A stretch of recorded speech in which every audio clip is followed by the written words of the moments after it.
Okay. I'd like to call to order the Planning Commission meeting of August 11th, 2025.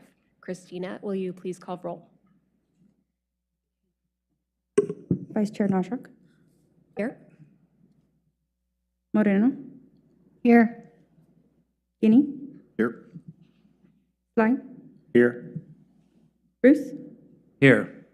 And Commissioner Twing and Chair Mitchell are absent today. Great. Agenda item number 3, City Council update. Do we have an update from our City Councilor? Not today. Okay. Moving on to item number 4, approval of meeting minutes. Our last meeting minutes were from July 28th, 2025. Does anyone have any comments or revisions to the meeting minutes? No? Okay. Do we have a motion to approve the minutes as written from July 28th, 2025? Move to approve as written. Do we have a second? Second. All right. Well, do we vote now, Christina? All those in favor? All those in favor, please say aye. Aye. Aye. Motion passes unanimously to approve the meeting minutes from July 28th, 2025 as written. Moving on to item number 5, public comment. Christina, do we have anyone signed up or anyone waiting online to provide public comment tonight? None today. Right. Thank you. Item number 6, Commission for Citizen Involvement, general updates. I believe we have no items from the Commission for Citizen Involvement. Leads us right into item number 7, our work session for the Code Audit and Amendments for Housing and Business, work session number 2. That's PP 25/0002. Commission will be providing an update regarding the recent Metro 2040 Planning and Development Grant application to support the Code Audit and Amendments for Housing and Business project, and Evan Fransted, Senior Planner, will be presenting. Evan? Thank you. Good evening, Commissioners. My name is Evan Fransted, Senior Planner. Tonight, I'll be providing an update on the city's recently initiated Code Audit project. So my presentation will cover project background and purpose, introduce the project team, process overview, schedule, and questions and any discussions we have. So as background, the need for a more in-depth comprehensive analysis of the CDC was identified in the Economic Development Strategy and Resource Plan in 2022, and the Housing Production Strategy in 2024, and is supported by the 2025 City Council Initiative to begin a comprehensive review of the Development Code to identify barriers to housing production and economic development and implement code amendments to address these barriers. So the overall project purpose and objectives. The project purpose mirrors the City Council initiative. The objectives, we have many for this, kind of draft objectives, but here's the outline so far. The purpose of the code audit is to identify obstacles to housing development and business activity, identify code standards in the CDC that can be streamlined, right-sized, or updated to reduce complexity and inefficiencies, identify needed updates to comply with existing state land use laws, as well as those that were passed during the 2025 legislative session, identify procedural requirements that delay and add cost to housing and business development applications, evaluate ways that developers can access the CDC, including specific areas that can be improved to support a smoother development process, identify any duplicities or inconsistencies across zoning districts with potential opportunities for simplification and potentially consolidation of zoning districts or overlays. And the objectives of the subsequent code amendments are to address development standards that are barriers to housing, development, and business activity, while maintaining high-quality design and livability. Ensure consistency and clear guidance for applying development standards. Remove unnecessary obstacles to housing and business that contribute to increased costs or review timelines. And improve accessibility and ease of use of the CDC to support an efficient development process for applicants. And here's our project team. There's the staff. That's myself, project manager, community development director Jessica Nonlu, and long-range planning manager Eric Olson, with his great photo that I asked him about in advance, but figured we need some photos up there to make it more presentable. I tried to tell you, but Yeah, I'm generally okay with it, and then I see it, I'm like, oh, wait, maybe it has been updated technically, so anyway. I just didn't have that one. But anyway, the future consultant will be hired for the project. As the staff memo for this work session details, the planning department applied for a Metro 2040 grant to hire the consultant. The Metro Council will decide on the grant application in a public meeting in late September. If successful, the request for proposals will be released in October, and the consultant will be selected in December. All right, so for the process overview, there's basically 5 key parts to this. The project itself will be conducted in 2 phases with 5 key milestones. The details are fairly high level at this time while we wait to hear from if we receive the Metro grant, but give you a basic overview here. The project kickoff is the first step. We'll start once we hire the consultant. In this phase, the consultant will become familiar with the CDC, other relevant planning documents, and to refine the project objectives and schedule. The consultant will meet with staff to establish project expectations and familiarize themselves with city-specific concerns. Staff will provide the consultant with a background report with a list of identified as potential barriers to housing and business development in order to help the consultant get a better understanding of the type of issues the staff are experiencing and the overall complexity of the CDC. The consultant will review the CDC to identify specific code sections identified during the background report and provide an initial CDC review memo. During this phase, a technical advisory committee, or TAC, with key city staff and representatives from the development community will be formed to help direct the technical work with the project. The consultant with staff support will draft a public involvement strategy that will help guide the project. The community engagement process will likely include open houses, stakeholder interviews, community surveys, and online communication. The initial CDC review memo, along with the background report, will be presented to the commission, the TAC, and elsewhere as determined in the public involvement strategy. Next we'll perform the audit. Building on the information provided in the project kickoff, the consultant will prepare the initial draft code audit report and present this to staff for review and comments. After those comments are considered and taken in, a second draft report will be presented to the council, the commission, TAC, and general public. The draft report will include a list of specific places in the CDC that will require updates in order to be compliant with existing state land use laws, as well as those passed during the 2025 legislative session. An outline of the CDC standards or procedures will have the effect of discouraging housing through unreasonable delay of costs, and identification of specific areas in the CDC that will be streamlined, clarified, or amended for greater effectiveness, including potential zoning districts and overlay consolidation. Excuse me. The final audit report is the next step, and this will include revisions to reflect input learned from staff, the TAC, and public outreach as part of the draft code audit phase. The final audit report will include recommendations on the type of changes to implement the solutions identified. The report will be presented to City Council, Commission, TAC, open houses and maybe focus groups as determined in the public involvement strategy.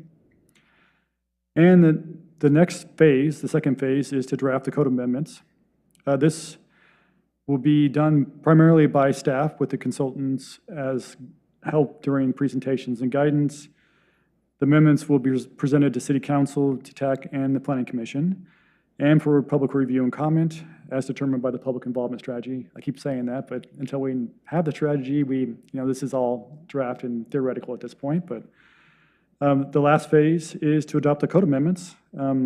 Staff will prepare the final draft code amendments with coordination with the consultant. The process will be very similar to the annual code amendments that we do every year, where we have Planning Commission work sessions, at least a couple of those, and then we have the Planning Commission public hearing, and you will recommend to the City Council Then we'll go to City Council for their public hearing and public comment, and hopefully final adoption as part of that.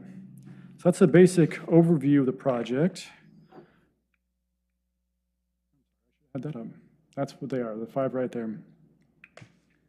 And tentative schedule, we have, so this schedule begins, hopefully you can read it. It begins in October when the request for proposals go out. It's 23 months right now, so we go October to December for the request for proposals, and we'll hire the consultant hopefully in December. Then the project will officially begin in January. And so the project kickoff or initiation is 3 months, so that goes from January to March of 2026. And then you perform the audit, and that's from April to July. And then the draft audit report and recommendations will be from August to November, so that pretty much will take up all of next year. And hopefully we'll start the draft code amendment process in December of 2026, and that will go until March of 2027. And the adopted code amendments will be about 5 months. So that's from April to August. So hopefully this will be all wrapped up August of 2027. That's my brief overview of the project. I mean, there's a lot to be determined yet. As I said, until we get the grant and we hire the consultants, this is just our basic framework as of now. But happy to answer any questions at the time or any discussion you want to have. Thank you. I have a question. Yes, So I wish you the best of luck on this grant, thank you. but if we're not going to receive it, is there a plan B for paying for this service? Not. Or how we do it. Not right now, there's not, no. We are hoping that we get the full amount or close to, we'll have a better idea at the end of August if it's going to be recommended to the council. Yeah, I was just going to say the Metro Planning and Development grant that we are going out for this project actually just as of 2025 transitioned to a quarterly cycle as opposed to an annual cycle. So if there were some issues with the project or there were some concerns, we might be able to address them in a subsequent application. But we've received some good feedback so far from Metro staff that we've talked to about this so far. And it's very much in line with the types of projects they have been funding previously. And there's a couple good sort of examples from some other jurisdictions that we've been using as sort of a template or at least kind of a reference when we're putting this together. So we have seen similar projects funded. I think generally speaking, there are a lot of grant opportunities out there right now. The DLCD grants are on like a 2-year cycle, so that would be a little bit more difficult. But yeah, there's Metro grant funding, there's other sources as well. Yeah, so I guess we'll cross that bridge if we need to when we get there. But there's a lot of different options that we could be exploring here. So, yeah. Thank you. Any other questions, comments? Sort of right in line with that, are there other communities in the metro area that are undergoing this process at the same time? Or have started or even recently completed and can point to, as a result of this project, here were the impacts on business expansion, retention, housing? Yeah, I looked at, one of the examples I was looking at was Clackamas County. They're in the process of doing it right now. I know Multnomah County is also working on it. That might be it for the metro area that I'm aware of. And correct me if I'm mistaken, I think Gresham might have done something similar, but they called it something like a diagnostic report or something like This is a that little on the different. zoning code, so maybe a little bit different scope. And I actually received an email today from somebody at Hillsborough talking about them sort of doing a code audit concurrent with the adoption of their HPS, so they're kind of undergoing this process right now. So anyway, that's news to Evan because I just barely saw it. I've been very busy today, but Probably more that are happening than every day. It seems like a common thing throughout the state. I know Hood River just finished their process, so it's a common project going on. yeah, I think the more of these housing production strategies we see being completed throughout the state, the more sort of similar types of projects we'll see emerge. And, a lot of the smaller jurisdictions haven't been required to complete their housing production strategy yet, based on the schedule that the state outlined. So we are one of the earlier jurisdictions when it comes to at least the HPS piece of this. So to the extent that it's being driven by that, we are in the first batch somewhat. So. Thank you. Any further comments or questions? All right, seeing none, moving on to item number 8, other business. Does anyone have other business to bring up? Just wanted to give a gentle reminder to just make sure that we all have our microphones on when we're speaking. We did receive some comments from a recent meeting where certain commissioners weren't able to be heard over the stream and on our sort of digital feed. So just a heads up to make sure we're doing that. I think we're trying to be as consistent as possible there. But yeah, to the extent that you need that reminder, just wanted to put that out there. Thank you. Any other new business? All right. With that, moving to number 9, schedule review. All right, it's a quick one today. All right, so our next meeting is on the 25th. We'll be talking about the draft public involvement strategy for the Foothills Framework Plan update. So really diving into what we're proposing to do for engagement purposes moving forward. Trying to get some feedback from the commission on that. This will be basically the first publicly released draft of that draft public involvement strategy. So you'll get kind of the first crack at this. We are, as you may or may not recall, still kind of in the process of forming our CAC, the Community Advisory Committee. Vice Chair Najak has graciously offered to be the representative from the Planning Commission on that committee. We're also compiling a technical advisory committee as well. So kind of we'll talk a little bit more about the progress that we've made with those different pieces and some of the ideas that we have for engagement moving forward and just kind of what to expect. I think we are trying to keep things a bit flexible with that. So, we're going to have kind of a set of tools and some of the early phases plotted out. But of course, I think one of the bigger strengths for the consultant that we brought on board is that they want to remain a little bit nimble and kind of see what works, see what people are responding to, see what sort of the direction of the project is to a degree before we dial down all the later phases and everything we're going to do for adoption. So it'll be an evolving document, but we still want to sort of get it out there early and get some input. So anyway, that will be on August 25th. That's our next meeting. After that, we'll have a hearing on the Fair Housing Policy and Education Comprehensive Plan amendments. I'm grateful for your feedback at the last work session that we held on this, and we were able to get that notice sent out on time. So we are going to be able to conduct that hearing on the 8th. So you'll be seeing more about that in the near future.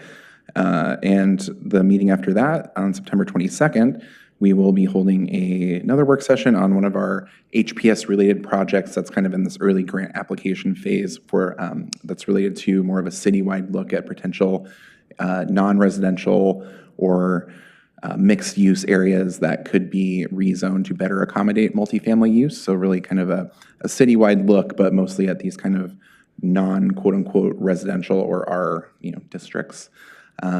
So that will be an initial work session on that. I've talked a little bit about that in the context of the HPS, but that will be the first kind of deep dive. And we would also, ideally, if all things go well, adopt findings for the Fair Housing Policy Comprehensive Plan Amendment at that meeting too. So that should bring us through September at least. Great, thank you very much. With that, I believe we are adjourned. Thank you.